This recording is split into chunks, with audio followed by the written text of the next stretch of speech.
राम सभी को। आज की कहानी है गवार जेठानी व मॉडर्न बहू। कहानी को लास्ट तक जरूर सुनकर जाएं। सरिता जानकी देवी की बड़ी बहू, जिसे जानकी देवी गवार समझती है, घर के बाहर के सभी जरूरी कामों से दूर रखती है। सपना बहू कहाँ हो? अरे बाजार में आज भीड़ होगी, हम पहले ही लेट हो चुके हैं। आई माँ जी, बस अपना ये न्यू पर्स जो मोम लंदन से लेकर आई थी ना, वो ले रही थी। माँ जी, आपने वो प्लाजो सूट नहीं पहना जो मैं आपके लिए नया लेकर आई थी। अरे बहू, मुझे साड़ी में आराम मिलता है। चलो ठीक है, कल वो पहन लूँगी। हर साल दिवाली की शॉपिंग के लिए बहुत समय चाहिए होता है। हाँ हाँ चलिए माँ जी, रात के खाने में दाल चावल और सूखी अरबी की सब्ज़ी बना लूँ। अरे गवार, कहीं जाते समय टोकना ज़रूरी था। रहेगी तू बिल्कुल गवार की गवार ही। बना ले जो बनाना है। माँ जी, सरिता भाभी हमारे साथ दिवाली की शॉपिंग पर नहीं जाएगी? कैसे बात करती हो बहू, तुम तो मॉडर्न हो।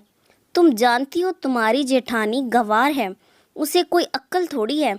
बाजार में शॉपिंग करने की चलो, कुछ देर हो चुकी है पहले ही। अरे गुंजन का फ़ोन आ रहा है। हाँ बिटिया, कैसी है तुम?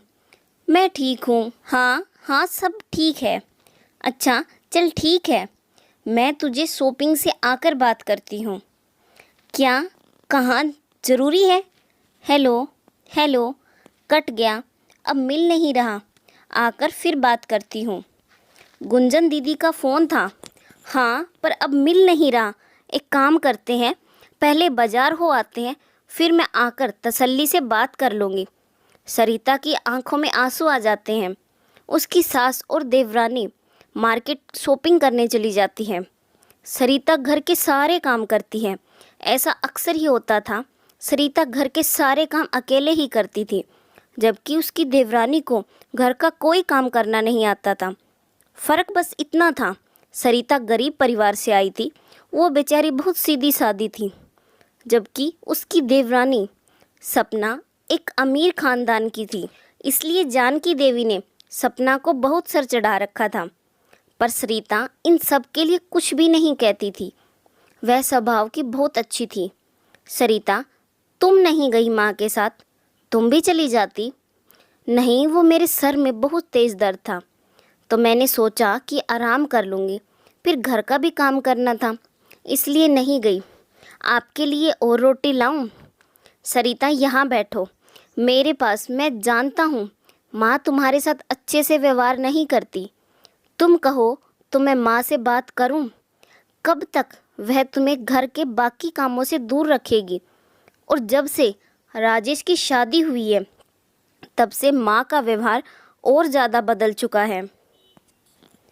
सपना के आ जाने के बाद तो उन्होंने तुम्हें परेशान करना शुरू कर दिया। कोई बात नहीं, अभी अपनी सपना की नई नई शादी हुई है, कुछ ही महीने तो हुए हैं, अभी उसे आराम करने दो। मुझे पता है सरिता, मन तो तुम्हारा भी दुखी होता है, पर तुम मुझसे कुछ कहती नहीं हो। सरिता खाना बना रही थी, वहीं उसकी देवरानी सास के साथ मिलकर शॉपिंग के सामान को देख रही थी। राजेश, बताओ ना, ये जींस कैसी लग रही है? माँ जी आप बताओ, ये तो कुछ बोलते ही नहीं, जब देखो फ़ोन में घुसे रहते हैं। अरे बहू, तू तो पतली पतंग है, तेरे ऊपर तो सब कुछ अच्छा लगता है। वैसे भी हमारी मॉडर्न बहू स्टाइलिस्ट कपड़े पहनती है, किसी से कम थोड़ी है। माँ जी, ये नाइट सूट तो आप पहन लो, मुझे ये कलर पसंद नहीं आया, मैं ये ब्लैक वाला रख लूँ? अरे बहू, कैसी बात करती हो, मैं इस उम्र में नाइट सूट थोड़ी पहनूंगी। एक काम करेंगे, कल वापस कर कर इसकी जगह तुम और कोई रंग पसंद करके ले आना। माँ जी, आप कहो तो ये सरिता भाभी को दे दूँ?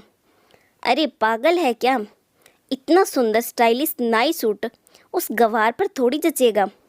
अरे तू अपनी जेठानी को समझती क्या है? तेरी जेठानी गवार है, उस पर कुछ नहीं जचता। कोई पढ़ी लिखी भी नहीं है, ना उसे किसी से बात करने की तमीज़ है, कुछ नहीं। उसे समझ ऐसे कपड़े पहनावे तेरे पर ही जचता है। समझी, रख ले इसको, कल बदल कर ले आना। अरे मैं गुंजन को फ़ोन करना तो भूल गई, एक बार फ़ोन मिला लेती हूँ, मिस कॉल आई हुई थी। हेलो, हाँ गुंजन तूने फ़ोन किया था।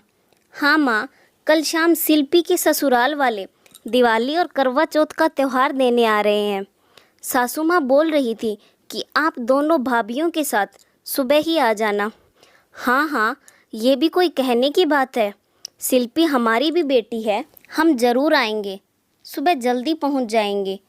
और तू चिंता मत करना, सपना बहू बहुत मॉडर्न है, वह वहां जाकर सब कुछ संभाल लेगी। जैसा जानकी देवी ने अपनी बेटी को कहा, उसका उल्टा ही हुआ। सपना तो मॉडर्न पहनावे में तैयार होकर बस वहां जाकर अपने मोबाइल फ़ोन पर लग गई या इधर उधर बैठकर बतियाने लगी। गुंजन देखती है कि सरिता ने सब कुछ संभाल लिया। जल्दी जल्दी उसने द्वार पर बहुत ही सुंदर रंगोली बना दी। रसोई में गुंजन की सास के साथ मिलकर सारे पकवान भी तैयार कर दिए। अच्छे से ड्राइंग रूम भी सेट कर दिया। सब कुछ गुंजन देख रही थी, पर मजाल है कि सपना ने एक गिलास इधर से उधर भी रखा हो। शाम को शिल्पी के ससुराल वाले आए, तब भी सरिता ने सारे कामों में मदद की। जब सब लोग चले गए, तब गुंजन की सास सरिता के पास आई। सरिता बहू, तुम बहुत ही समझदार और संस्कारी हो। तुम्हें घर गृहस्थी की एक एक चीज़ का बारीकी से पूरा ज्ञान है। शुक्रिया, तुमने आज सब कुछ बहुत अच्छे से संभाल लिया। हमारे यहाँ तो किसी को भी रंगोली बनानी आती ही नहीं थी, पर तुमने इतनी सुंदर रंगोली बनाई। गुंजन के साथ मिलकर सभी मेहमानों की खूब खातिरदारी की। अब मैं चाहती हूँ शादी के समय भी तुम हमारे साथ ही रहो। तुम यहाँ रहोगी तो मेरी चिंता दूर हो जाएगी। थैंक यू सरिता भाभी। आशीष बोल रहे थे कि सबको आपकी बनाई रंगोली बहुत सुंदर लगी। सब आपकी बहुत तारीफ कर रहे थे। हाँ भाभी, सचमुच आपके आ जाने से मुझे आज बहुत हेल्प मिली। सब लोग बहुत खुश होकर गए। माँ, तुम बहुत लकी हो जो तुम्हें सरिता भाभी जैसी बहू मिली। सबके मुंह से सरिता की तारीफ सुनकर जानकी देवी एक पल के लिए सोचने लगती है कि वह गलत थी, जो हमेशा सरिता को गंवार कहकर उसका अपमान करती रही। पर आज सरिता ने अच्छी से सब कुछ संभाल लिया। जानकी देवी को अपनी गलती का एहसास हो गया था और वह अपनी गलती को सुधारना चाहती थी। माँ जी, आज आप और मैं मिलकर रसोई में इतना सारा काम कर रहे हैं। सरिता भाभी कहाँ है? मुझे रसोई में बहुत गर्मी लग रही है। मैं थोड़ी देर जाकर सो आऊँ। आज सरिता और अजय घूमने के लिए गए हैं। मैंने उन्हें पिक्चर देखने भेजा है। कितने सालों से वह दोनों एक साथ कहीं घूमने नहीं गए थे। और तुम तो हमेशा राजेश के साथ जाती रहती हो, इसलिए आज तुम घर का काम करो। मैं भी तो कर रही हूँ। अरे दोनों मिलकर करेंगे तो पता ही नहीं चलेगा। ये माँ जी को क्या हो गया आज?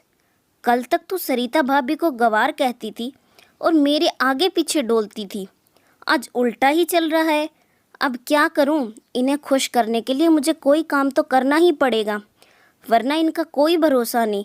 कब पीछे क्या हुआ सपना बहू, तुमने कुछ कहा? नहीं नहीं, कुछ नहीं माँ जी। उस दिन के बाद जानकी देवी ने अपनी दोनों बहुओं के बीच में फ़र्क ख़त्म कर दिया। वह जितना प्यार और सम्मान सपना को देती थी, उतना ही सरिता को भी देती थी। ये सब देखकर सरिता बहुत खुश थी। जिस प्यार और सम्मान की वह आशा करती थी, आज उसे वो सब मिल गया।